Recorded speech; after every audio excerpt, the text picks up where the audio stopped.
Our June like battle is on, but I need your help, Saints fans. We're still winning in the month of June, but Falcons today, they got 888 likes on their latest video. So in this one, we need to beat them. We need to wipe the floor with the baby brothers of the NFC South. So like today's video, let's get to 900. I'm not asking for the world, just 900 crazy hoodats to hit the thumbs up icon.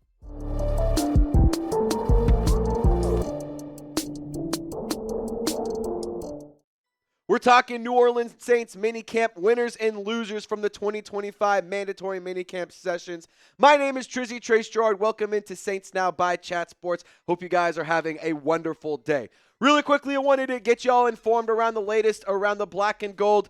Before we get into the winners and losers, an update around training camp, because that's going to be the next step here for the offseason activities. For training camp purposes, there is no joint practices with the Los Angeles Chargers. Originally, it was assumed, and there was reports out there that the Saints were going to be practicing with the Chargers ahead of their preseason matchup. However, it has now been reported that they are going to be out at UC Irvine from August 6th to 15th for training camp. So, unfortunately, no joint practices with the Chargers. I think that those are pretty cool and really beneficial for all parties, but there is that. So that's the latest around training camp. Now let's get into the recaps from minicamp.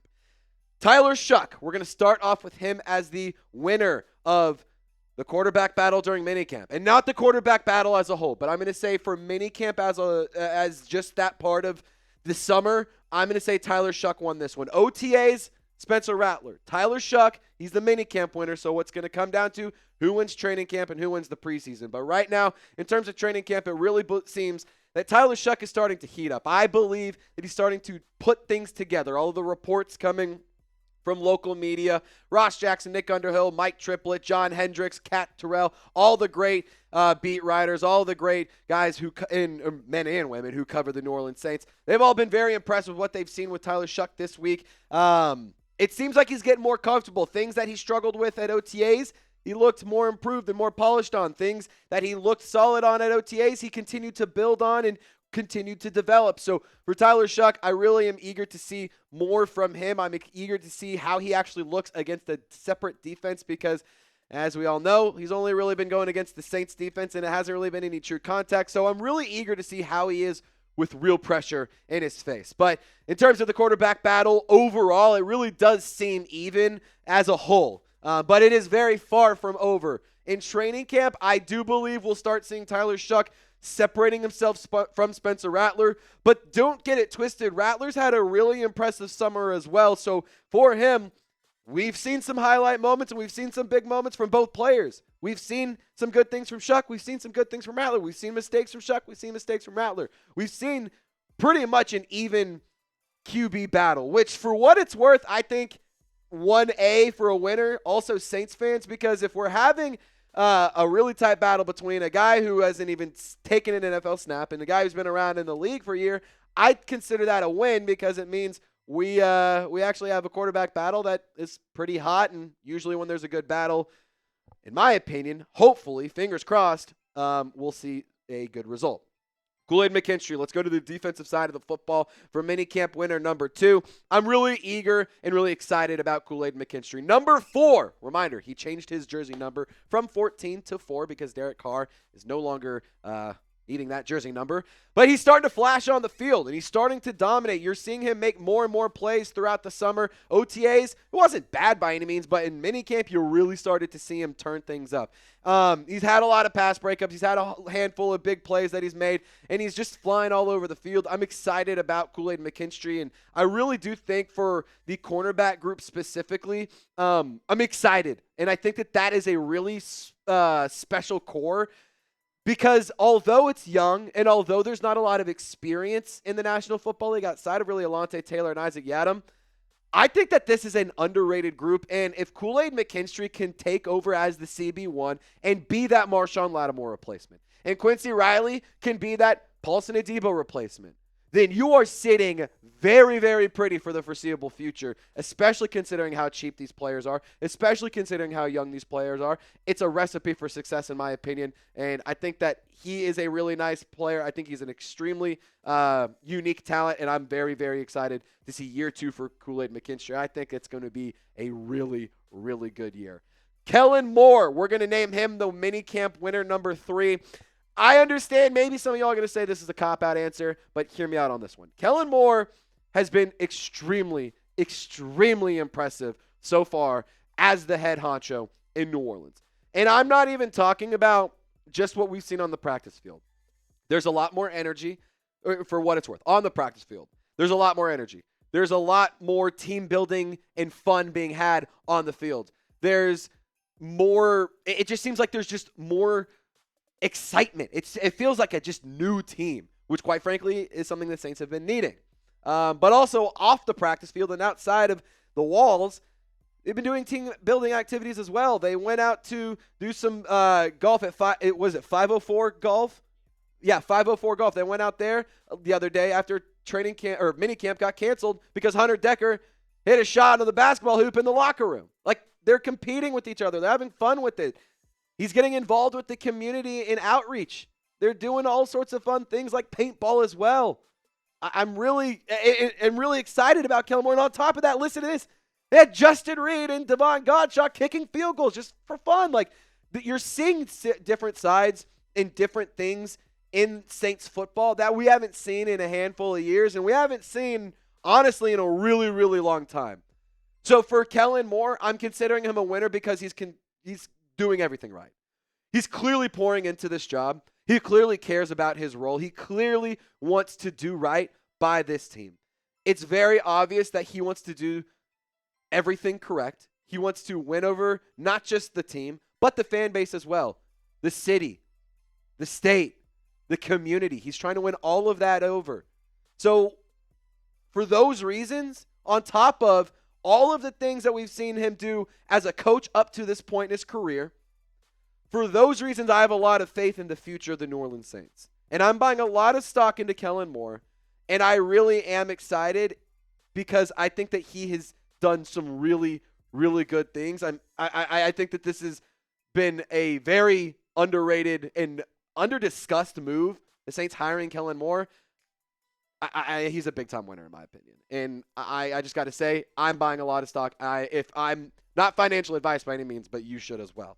Now, like the video, Who Dat Nation, if you are fired up to watch Kellen Moore's team, it's going to be a new-look offense. It's a new-look defense. It's an entirely new roster as the new seasons and off-seasons and drafts and free agencies kind of happen. Out with the old somewhat, in with the new somewhat, but we're going to continue to build Kellen Moore's team. We're going to continue to grow this thing and hopefully have sustained success for the future. If you're with me, like this video and hit the thumbs up icon. Just like Kellen Moore. I mean, he liked the video. It's clearly, he was hitting the thumbs up icon. Minicamp loser number 1. We're going to go Taysom Hill here. And for what it's worth, all of these players that I consider losers, it's not a knock on these guys. I'm not saying that they're bad players. I'm not saying that they suck. I'm not saying they're not going to be on the team. I'm just simply saying I would have liked to see more. Taysom Hill, in terms of why he's a loser, obviously he's still rehabbing the injury from that ACL tear and the severe knee injury he suffered against the Rams.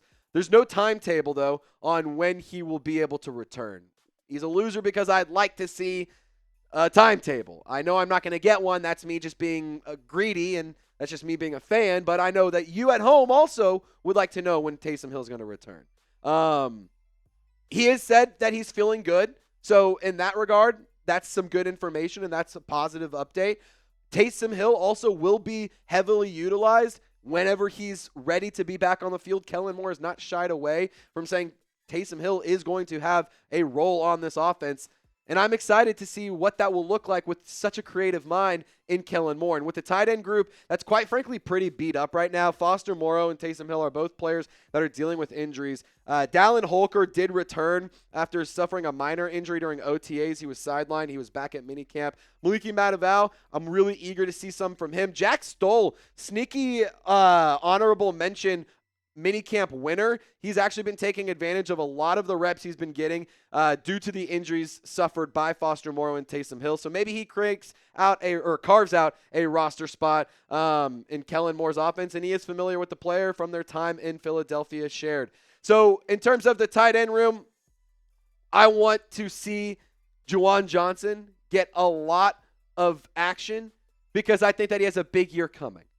Kellen Moore and tight ends are a match made in heaven. They are a dynamic duo just like peanut butter and jelly. They're like Batman and Robin. They're like salt and pepper. I mean, they're like crawfish and etouffee. You know what I mean? Do what? It's great. I mean, honestly, I said that out loud. Now I really am kind of craving that for dinner. Anyway, back to the point here. You see what I'm saying? Juwan Johnson, I think, should have a big year. Kellen Moore has been known to lean into the tight end position. He's been known to heavily utilize the tight end position. Juwan Johnson's been getting a lot of unique work and a lot of different work at minicamp for the New Orleans Saints. So I'm very eager to see the tight end room. Taysom Hill, we're going to call him a loser because the injury update, not much of an update. I'd like to get more. Kind of had to fill out a spot for him, to be honest, though. So here we go. Anyway, we're going to talk about more losers here in just a second. First, though, I want you guys to go check out these Saints hoodies. They are the sideline gear from last year. It's on clearance, so when they are sold out, they are gone. And I looked at the stock this morning. Not that much left, guys. So if you haven't already, I've already tried to sell you on this hoodie a few times. This is probably one of your last chances to do it. Chatsports.com/Saints hoodie sale. If you missed out, don't say I didn't warn you. Link is clickable in the comments and description of this show. So the other losers we're going to discuss is the running backs behind Alvin Kamara. Hear me out here. Running backs under Alvin Kamara, we're going to discuss all of them. You got Kendere Miller. You have Clyde Edwards-Helaire. You have Devin Neal. You have Marcus Yarns. You have Velus Jones Jr. I think that's all of them. If I'm missing any, type F Trizzy in the chat. But you have all of those players, and yet you still brought in another running back for a tryout. Cam Akers, for what it's worth, intriguing player, has had a few years in the National Football League, has seen some minor success and some relative success, I would actually say, throughout his career. But he did have a tryout at minicamp. And why are we calling the Saints running backs losers? Well, it's because I'm curious as to why they brought in Cam Akers. Like, what's prompting the Saints to look at another running back? Has Kendere Miller not looked good? Has Devin Neal not been looking good? Has Marcus Yarns really not been stepping up? Has CEH just lost it entirely? I don't know. I'm not totally sure. I don't think we should be totally concerned. Honestly, I think it's more of just trying to help the roster and improve the roster. Maybe it's me reaching, maybe it's a stretch, but that's what we're doing here in June. That's what all of us NFL podcasters and YouTubers have to do when there's really not a lot going on. Got to get creative with it. And so I'm going to call it losers, just, maybe not necessarily losers. Maybe it's like a loser with an asterisk because it's something just to monitor, something to watch. For what it's worth, I haven't seen Cam Akers be announced as a roster addition. If he does get signed, we will break down a video here on Saints Now by Chat Sports, so be sure to subscribe here and join the channel. We're on the road to 50K subs, by the way. We're chipping away every single video. So subscribe now if you want Saints content by fans, for fans. Me and Louisiana native Loco Lopez bringing you the heat every single day. Haters and doubters are going to be the minicamp loser number 3. And again, maybe you guys are going to flame me, but reminder, it's June, and I'm still giving y'all content. So, there's something in that, right? The energy, for what it's worth, in New Orleans is very, very high. A lot of players that we would consider fan favorites, a lot of players that you probably have jerseys for, that I know I have jerseys for, and a lot of players that we all love and look to for answers. They all are very excited about this team. They're all very eager and very interested and can sense the differences in what this team has versus what previous teams have looked like. So Alvin Kamara, probably the best one to say it. We're in a new kind of different energy to the team that I've kind of been on my whole career. It's kind of been the same since I got here. I just want to say, like, we're in a new energy. We're in a new team. Like, Alvin Kamara recognizing what we used to have at one point in time was great. But now it hasn't been that great. In recent history, it's actually been extremely disappointing and extremely underwhelming. So moving forward, how do you get better? You got to change something. It's got to be fresh. It's got to be new, and that's exactly what the New Orleans Saints are doing right now. I'm eager to revisit this offseason in a few years. I'm eager to revisit just all of the moves from the trade of Devon Godshaw to the hire of Kellen Moore to the signing, or not signing, to Derek Carr retiring to the signing of Justin Reed to drafting Tyler Shough to Quincy Riley, Danny Stutzman, Jonas Senko. Like, I'm really excited to see how all of this pans out. Kelvin Banks, Talese Fuanga, maybe even Trevor Penning, like moving to the guard. There's so much that could happen that can be good for the New Orleans Saints that's changed this offseason. And I really believe if everything goes correctly, that's a big if, but if everything goes well, the Saints are really set up for long-term success. And that's the goal, right? Long-term sustained success, competing at the highest level for the highest trophy in all of sports, the Lombardi Trophy. I believe that the New Orleans Saints are doing things right. It's going to take a few years. That's why I say I'm eager to revisit this conversation and this offseason in a few seasons. Because it's not going to be pretty in year one. I honestly think it might actually be kind of tough. But I do believe there will be good moments. I do believe there will be bad moments. I also will say year 2 will be a lot better than year 1. And I think year 3 will be better than year 2. So on and so forth until we really get this thing moving into high gear.